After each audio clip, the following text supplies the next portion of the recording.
The train wreck. Why Winsome Earle-Sears lost this debate. That's what we're talking about. Peace to all the positive people in the universe. What's good, Richmond, Virginia, and hotep to the Pan-African Black world. And everybody else that knows how to look beyond the smoke and mirrors. So as y'all know, Virginia just had its only gubernatorial debate. I know that's whack. That's a problem, but they ain't about to change that. But all across the political spectrum, from liberal outlets to Republican analysts, there's one consensus. This black woman is cooked. Winsome Earle-Sears embarrassed herself. Now, let me show you why. Now, we're going to call this puzzle piece the interruption montage. Here we go. One analyst counted at least 30 interruptions. I think I saw somewhere else that somebody came up with 90. I'm not too sure. But roll clip, please. The Roe standard. Here, if you're talking over Miss Spanberger, I support the Roe standard. Don't do that. That bad, Abigail. Miss Earle-Sears. I support it's difficult to hear Miss Spanberger if you're talking over her. Leadership we need here. I just want to follow up. I need a rebuttal. I need a rebuttal. I'm Miss sorry. I have to follow up right now because it was difficult for me to hear Miss Spanberger. That is what is moving Ms. with Earle-Sears, federal you agencies when there is, Miss with my Earle-Sears, ninth please. grade daughter, Miss to Earle-Sears. students everywhere. Public Miss schools. Earle-Sears, Miss Earle-Sears, we're not going to be able to get to as many topics if we keep having to give Miss Spanberger but time. President Trump related to the Police What in the world? Benevolent Association. Which one? Who are you, Miss Abigail? Earle-Sears, we are moving on we're to moving talk on. about the current administration. Virginia. You can see it for yourself. You can hear it for yourself. Now, like I said, different counters are getting different numbers. I've seen as low as 9. I've seen as high as 30. I heard it was around 90. I don't know. But at the end of the day, here's what matters. Moderators had to tell this woman to stop interrupting a plethora amount of times. You would think this was a high school debate. Oh, no, not even a high school debate. You would think this was high school schoolyard activities. And this is the stage for the state of Virginia's governor race. Well, if she can't follow basic rules on stage in front of us before she gets the job, and we all know the debate is the interview. So if you come to the interview acting like a child, how you think they're gonna perform when they get hired? Now, ladies and gentlemen, for this next puzzle piece, that's not discrimination. The statement heard all across the Commonwealth. Disappearing discrimination definitions, like ICE do immigrants. And at a time, in a moment of historical importance, all the national headlines are ablaze about discrimination, ICE, deportation, and the whole 9. And this woman, who's been the lieutenant governor for 4 years, she don't understand the definition of discrimination. Surely she can't be put in charge. She ain't gonna help us if she don't even know what discrimination is on the books. Now, when Spanberger brought up Earle-Sears' record on the alphabet community, now, I know some of y'all get a little heated over this, but you need to grow up. So when Spanberger brings it up, watch what happens. Opportunity for rebuttal now, and Ms. Spanberger, we're going to start with you. 30 seconds. My opponent was asked about her record of discrimination, and importantly, my opponent has previously said that she does not think that gay couples should be allowed to marry. She has said that she is quote unquote morally opposed to same-sex marriage. My opponent has also previously said that she thinks it's okay for someone to be fired from their job for being gay. That's discrimination. No. Now, y'all heard it. Y'all hear it for your own. It's not me making this up. That's not discrimination. Hey, look, listen.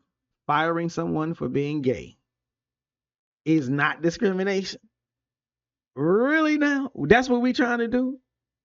I mean, even Republicans came out and condemned this woman for that one. Former GOP Congresswoman Barbara Comstock, an elephant writer if there ever was one, she said Earle-Sears demonstrates her bigotry once again And the Human Rights Campaign released a statement saying, yes, Lieutenant Governor, that is discrimination. Now, the bite of these lines may not be that biting, but the fact remains. We're no longer in the 1950s, my dear. You can't say this kind of stuff and expect to win statewide races in Virginia. At least I hope you can. I mean, surely you can say them. All kinds of people say them. But those supposed to be in charge, those supposed to win the election. And by the way, after the debate, here's when you know you got them. After the debate, her campaign had to walk this back. She released a statement saying, it's settled law. It's settled law, ladies and gentlemen. You ain't noticed when you was on stage? If it's settled law after the debate, it was settled law during the debate. It was settled law before the debate. So what are you talking about? What is the problem? Now, in the middle of all of this chaos that was going on, all through the night, Spanberger at least tries to bring some sanity. Now watch what happened. And said you condemn violence. The question for you tonight is, were you aware of these messages before they were released publicly? And will you continue to endorse Jay Jones as the next Attorney General of Virginia? You have 60 seconds. The comments that Jay Jones made are absolutely abhorrent. I denounced them when I learned of them, and I will denounce them every opportunity I get. As a mother, as a public servant, as a candidate for governor, I denounce them. So there you have it, ladies and gentlemen. At least one wave, one level, one layer of sanity denouncing the political violence. Okay, so this sounds like the same thing to do. Am I right? Well, here we go. Routinely referred to me as your enemy. Just please give her a chance to respond. You routinely referred to me as your enemy. I'm not your enemy. You are not my enemy. We are political opponents, and tonight voters are here to listen to the policy differences that we have. So as we move forward, we must continue to set a good example for all of our children. For all of the children. Look, listen, for real. This is the only thing I'm trying to point out. It's what you call an olive branch, or extending an olive branch. That's called modeling democratic values. And I don't mean democratic in the party. I mean democratic because we're supposed to be living in a democracy. And I know it's actually a republic, but y'all also know it's actually a democracy. And that's the way they set this thing up. You can disagree without treating your opponent like a wartime adversary. Most of us can, anyhow. Earle-Sears ignores the olive branch completely. She just keeps attacking. She just keeps interrupting. Y'all know the counter was way up in the 90s, I believe. This woman talks about being a Christian. Now, sidebar for a jab, because I know plenty of Christians who act like that. But I also know Christians ain't supposed to act like that. So, end of the jab session. This woman talks about being a Christian. She talks about forgiveness. She talks about the appropriate behavior in which you're supposed to demonstrate. But as soon as she's given a chance to show just a little bit of basic human decency, all she want to do is interrupt. But we supposed to be voting for her? Now, ladies and gentlemen, for this next puzzle piece, that's not discrimination. The statement heard all across the Commonwealth. Disappearing discrimination definitions like ICE do immigrants. And at a time, in a moment of historical importance, all the national headlines are ablaze about discrimination, ICE, deportation, and the whole nine. And this woman, who's been the lieutenant governor for 4 years, she don't understand the definition of discrimination? Surely she can't be put in charge. She ain't gonna help us if she don't even know what discrimination is on the books. Now, when Spanberger brought up Earle-Sears' record on the alphabet community, now I know some of y'all get a little heated over this, but you need to grow up. When Spanberger brings it up, watch what happens. My opponent has previously said that she does not think that gay couples should be allowed to marry. She has said that she is... discrimination. quote unquote morally Ms. opposed Earle-Sears, to this is same-sex Ms. marriage. Spanberger's time for My rebuttal. opponent has also previously said that she thinks it's okay for someone to be fired from their job for being gay. That's not discrimination. Now, y'all heard it. That's not discrimination. Firing someone for being gay is not discrimination. Really now? That's what we trying to do? I mean, even Republicans came out and condemned this woman for that one. Former GOP Congresswoman Barbara Comstock, you know, an elephant writer if there ever was one, she said Earle-Sears demonstrates her bigotry once again. And the Human Rights Campaign released a statement saying, yes, Lieutenant Governor, that is discrimination. Now, the bite of these lines may not be that biting, but the fact remains. We're no longer in the 1950s, my dear. You can't say this kind of stuff and expect to win statewide races in Virginia. At least I hope you can. I mean, surely you can say them. All kinds of people say them. But those supposed to be in charge, those supposed to win the election. And by the way, after the debate, here's when you know you got them. After the debate, her campaign had to walk this back. She released a statement saying it's settled law. It's settled law, ladies and gentlemen. You ain't noticed when you was on stage? If it's settled law after the debate, it was settled law during the debate. It was settled law before the debate. So what are you talking about? What is the problem? So listen here. You've seen the massacre on the stage. You felt the heat from the meltdown. Check this out. Now, Winsome Earle-Sears has been lieutenant governor for 4 years. Count them. 1, 2, 3, 4. Count them. Supposedly her signature issue, her magnum opus, is getting rid of the dreaded car attacks. This is supposed to be the real hot button issue for the state. She ain't got rid of it while she was already in charge for the last 4 years. And as a matter of fact, they even opened the debate with this issue, you know, kind of like giving somebody the home team advantage. You know, let's start off with your strongest thing and maybe you can rise above after that. So they start the debate off with her signature issue and she fumbles the bag there too. I'm not even going to show you the footage. Just take my word for it. And she went all the way left on another issue. Never talked about how she was going to get it done. So here we go with the real deal, Holyfield. Here's what every political analyst in Virginia, Democrat and Republican, here's what they're saying. We got Cardinal News, who called it an utter embarrassment. We got David Ramadan from a Republican from George Mason University. This did not work. She seemed desperate. Dr. David Riches down there at the University of Lynchburg. Yeah, I know I said Lynchburg. That's right. Y'all know what they did there. But the professor there said it was shrill. She came across as odd. Barbara Comstock, as I said earlier, she demonstrates her bigotry. Family, brothers and sisters, this wasn't a close call. Not at all. Earle-Sears interrupted 30 times, and I think that's the lowball estimate. She said discrimination is not discrimination. She ignored an appeal for basic civility. She dismissed federal workers losing their jobs.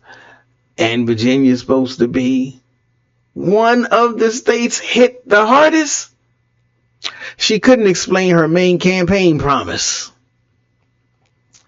And you know what the polls show? Because here's the puzzle piece you really got to get focused on. The polls show that Spanberger's lead actually grew after this debate. Go figure. Independent voters, the ones who decide elections, are moving fastly away from Earle-Sears. And let's hope they stay far away. This was not a debate. This was a debacle. And Virginia's voters, we clocked it. Now, ladies and gentlemen, we are now fastly approaching the end of our content.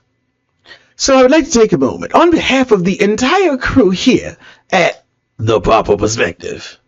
We want to thank you for spending your time watching. As you prepare to move on to your next video, there should be some links popping off up in the corners. Take a moment to check out the description box, the pinned comment for other tidbits of titillating information. We know you have many choices when you browse, and we sincerely thank you for choosing us for your viewing today. We look forward to seeing you again very soon. So when you hit all those buttons, like, share, subscribe, you'll be notified next time we come through. And another thing, I would be remiss if I did not have a little small conversation for the brothers and sisters at our HBCUs. Yes, ladies and gentlemen, brothers and sisters, black people all over the world, or at least all over the state. Black college professors and academic leaders in Virginia have offered critical commentary on Winsome Earle-Sears, her 2025 gubernatorial campaign, and then some. Now, while all the other commentators were discussing just the night of the debacle, the black intelligentsia of Virginia have focused on the entire scenario in the situation. So I'm going to leave you with a few quotes. To be very specific, y'all know there was supposed to be more than one debate, right? I opened up talking about the sham of one debate.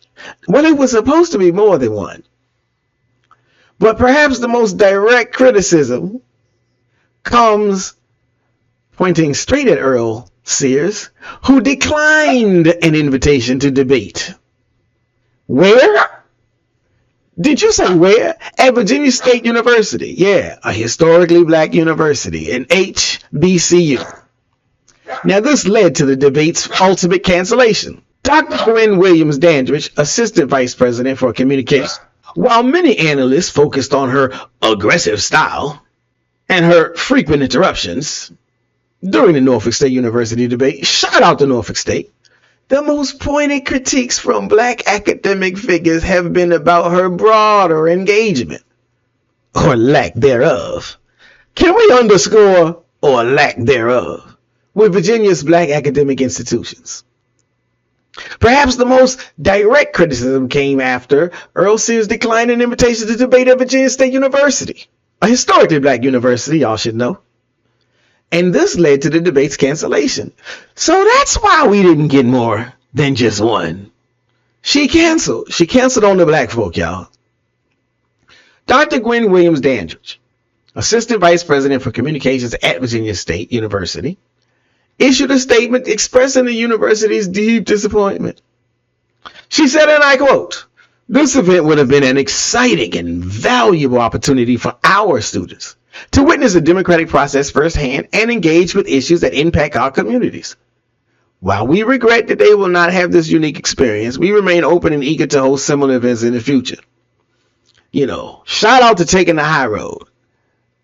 I personally would say, shame on you, Earle-Sears. Shame on you for turning down the Virginia State University debate. Now, this was widely interpreted as a significant critique of Earle-Sears' unwillingness to engage with the VSU community, and therefore by extension the black community, the African American community, composed of students, the student body of an HBCU, plus the outskirts and whatnot. Now, that's just one critique of Earle-Sears that we must keep in mind when it's time to go vote. Even more damaging commentary from the L. Douglas Wilder School of Government and Public Affairs at Virginia Commonwealth University. Shout out to VCU, has provided critical context for Earle-Sears' debate strategy. Even before it happened. Now, y'all know L. Douglas Wilder is a political god in Virginia. The first elected black governor in the U.S. Of course, it was here in Virginia, but first one for the whole country. He's also a distinguished professor at VCU. But the fact that he was the first elected, the historical moment of this election is the fact that there's going to be a woman running the country. And at least theoretically, it could have been a black woman, but, we're not really hoping for that right now. But anyhow, L. Douglas Wilder, the distinguished professor at VCU, he framed the race as a choice between receipts instead of rhetoric. Now, I've shown you both, but you know who had nothing but rhetoric. In his pre-debate analysis, he clearly defined the two candidates' approaches, casting Earle-Sears' focus on cultural issues as a departure from what voters say they want. And here's the quote: "The poll results show a clear message from the voters. Performance matters, and so do priorities. This poll should be a wake-up call. The shift from education to economic and personal freedom shows an engaged electorate." In other words, shorty ain't listening.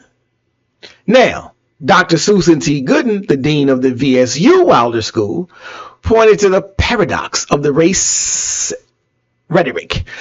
Now, hear me closely, understand. The race, I'm not talking about black, white, anything. The gubernatorial race, the rhetoric surrounding the gubernatorial race, which Earle-Sears has heavily influenced. In a pre-debate symposium, she offered this critique of the focus. And she said, regardless, we know Virginia is going to elect our first female governor. But the paradox is that for all the history, there is very little discussion about this historical moment. For all the debate about DEI, y'all know that's one of the Republicans' favorites. We have very little conversation about the diversity that has brought these candidates to the fore. We have very little conversation about DEI as an elected, wrong term, as a campaign topic, I would even say. And again, they've noted that Winsome Earle-Sears has been heavily influential on the course of these campaign strategies. So let me just say this. Let me remind everybody. Election day is November 4th. Coming up real soon. Vote accordingly. All right, family. This is Shabazz with the proper perspective. Y'all know the algorithm is the gatekeeper. So if this is making sense to you, do us both a favor. Hit that like button, subscribe to the channel, and let me know your thoughts below. The battlefield awaits. Y'all know this is the comment section, right? And if I didn't say it clearly enough, this is your brother Shabazz. Sometimes you're Professor Shabazz. You've been watching, you've been listening to The Proper Perspective.